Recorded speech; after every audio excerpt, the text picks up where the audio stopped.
You got my name. And after all you've been through, good. I mean, how does that feel? Right? How does it feel? Do you enjoy feeling terrorized, humiliated? I mean, panicked? All those emotions that my sisters got to feel 1 year ago? Only guess what? They didn't get to laugh it off. No, they're gone. I don't know if you noticed this, Josh, but none of us are laughing. Oh, come. Why the long faces? Come on. It's good to get the heart racing every now and then, right? And race, they did. I mean, every one of you just pitter-pat. I hope you appreciated my little phantasmagorical spectacle. I mean, no detail too small, no opportunity missed. It was such a delight to play the puppet master to all of your Pavlovian panic. And all that gore, it was gore galore, fake bodies. I mean, God, that shit was expensive. And no retakes. Nope. Only double takes. Oh, you should have seen your faces. Hook, line, and sinker for every little stinker. Hold on. What?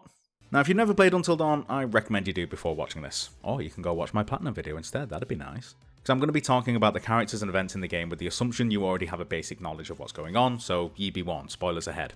Now, about 2/3 of the way through the game, we find out that Josh is the mass psycho that's been tormenting some of the other characters for the last few hours and faked his death to make it look believable. Still bitter and angry over the betrayal and death of his sisters by the rest of the group, he spent the last year concocting a plan to exact revenge and give them a taste of their own medicine with an elaborate prank for them. But there's something that doesn't make sense about his plan, which has bugged me for the last 10 years since I played the game back in 2015, and that's who Josh chooses to punish. He puts Chris and Ashley in this Saw-like scenario where their lives are constantly in danger, and he chases Sam around the mansion in nothing but a towel, showing her footage of Josh being sawn in half to terrify her. Sam's in the towel, not Josh.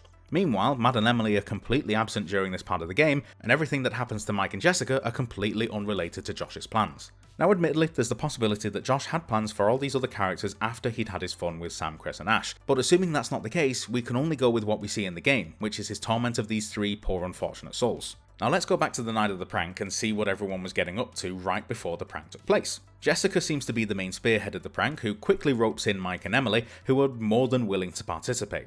Sam heads off to try and find Hannah and warn her of the prank before things go too far.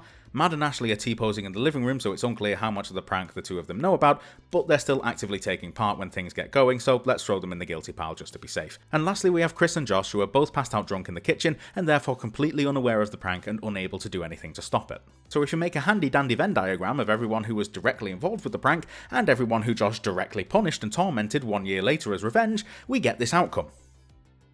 See how this doesn't make sense? Now, we know that Josh wants to see Chris and Ashley get together and he thinks that they need some kind of traumatic event to spur things along, but I highly doubt that's the main driving force behind the revenge. Who knows, maybe Chris's part of the prank was to get Josh drunk enough that he couldn't intervene. Maybe Josh blames himself and Chris for being too drunk to stop the prank. Chris also includes himself when talking about the prank on Hannah, but I think this all comes down to the constant rewrites we know the script went through during development. But Sam? What did she do? She was actively trying to stop the prank, why does she deserve to be tortured? Ashley, I kinda get. She's literally in the cupboard cackling like a little gremlin during the prank, so yeah, maybe that's deserved. But what about everyone else? The only creepy thing Matt and Emily see before finding Chris and Ash later on is a severed pig's head, but that's from a DLC chapter that wasn't even part of the original game, so I don't think that counts. Meanwhile, Mike and Jess, two of the biggest guilty people in this whole situation, are sent off by Josh to a private cabin away from everyone else so they can get busy! He literally lets the two main culprits go away scot-free and fuck all night. Or at least that seems to have been the plan before the Wendigo turns up, which we know Josh knows nothing about because of his reaction when Mike confronts him. So in conclusion, Josh's revenge plan, or at least his targets, makes absolutely no sense given the information we get in the final version of the game. I know the remake changes some things up and even has a brand new ending for Josh, but to be honest, I'm completely Until Dawned out, so I haven't been able to bring myself to finish it yet. At the time of writing, I'm in that DLC chapter with Matt and Emily I mentioned earlier, and I don't see myself making any progress anytime soon. But even if it does address those issues, the original game was out 9 years before the remake launched, so I feel my grudge against it is well deserved.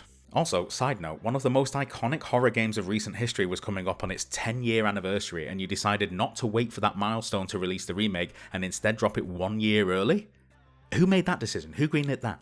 This is a bit of a shorter video just because I wanted to get this off my chest. I've been doing a lot of editing on the Until Dawn video recently, so it was on my mind. I just wanted to get it out there. It was bothering me. And I also wanted to get a video out for you guys this month. I've got some longer ones not Until Dawn related in the works now, so subscribe if you want to see those come out. And thank you again for sticking around. If you like the video, please do give it a like. It really does mean a lot to me.